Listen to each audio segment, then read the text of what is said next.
I am so excited about today's tutorial, and it is on this gorgeous sort of 1940s inspired hairstyle, which is absolutely stunning, and I am so happy with how it came out. It's one of those hairstyles that looks a lot more complicated than it actually is, and you can definitely switch this up, and the front section you can style in so many different ways. I just absolutely love it, so I hope that you enjoy it as much as I do, and let's get straight into the tutorial.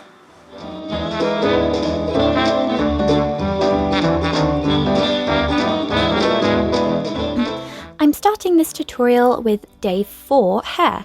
It was set in foam rollers a couple of days before this and just brushed out, so we have some loose curls going on.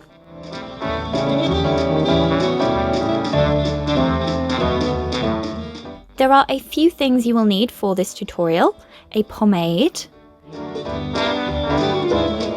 a hairspray, a brush and a comb, bobby pins, U-shaped hairpins, and you might benefit from a hair tool like the Roll and Go for your victory rolls.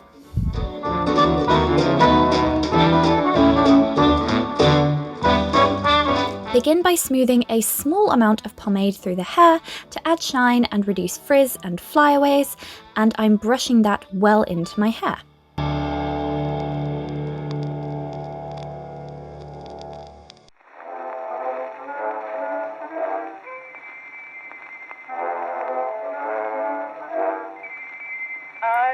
Using my comb, I'm sectioning off the front section of the hair by creating a semicircular shape between the peaks of my eyebrows, and then just brushing through and brushing the rest of the hair backwards so we have even amounts on both sides.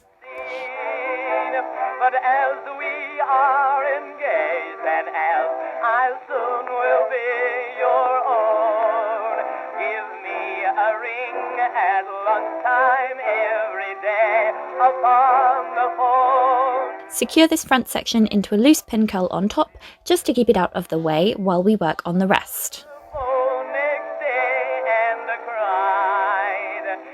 Now to begin our style proper, you can create some victory rolls. I've done this in tutorials before, but basically you take a section of hair to just behind your ear, add some teasing with your comb, hairspray, and brush through the top section to keep it all smooth.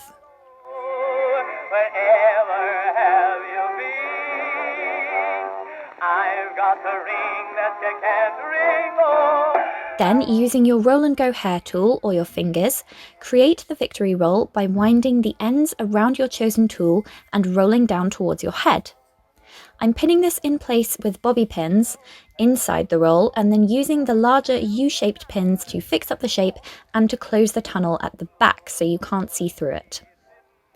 Once you're happy, hairspray in place and comb down any flyaways, and then we can repeat the exact same process on the other side. And say that soon you will be mine.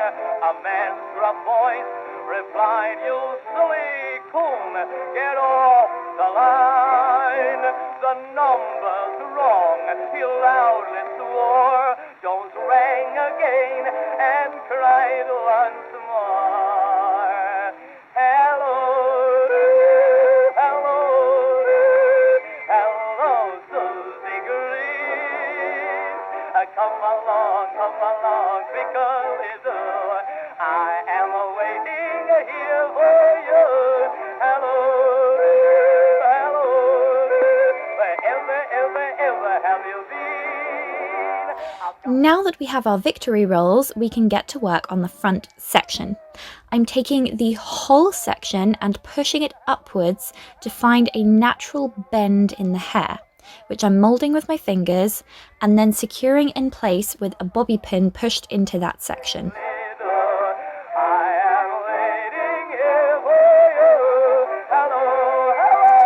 Then I'm creating another fold upwards towards the back of my head and securing briefly with a metal clip, as well as the bend in the other fold.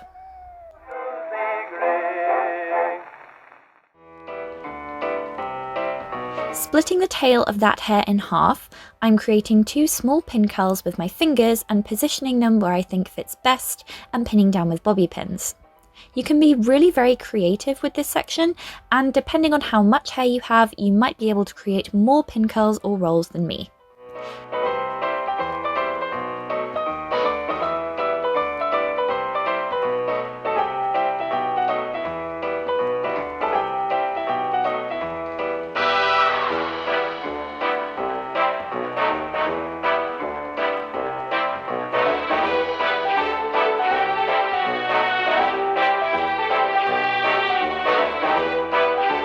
As you can see with the second pin curl, I moved it over slightly once I'd removed the metal clip and saw I had more space to fit it more snugly against the first fold in the hair. This creates a really gorgeous infinity-like design that appears really complicated until you can see how it's done. Hairspray well and use the tail of your comb to fix up any flyaways and add more pins as needed to shape or hold.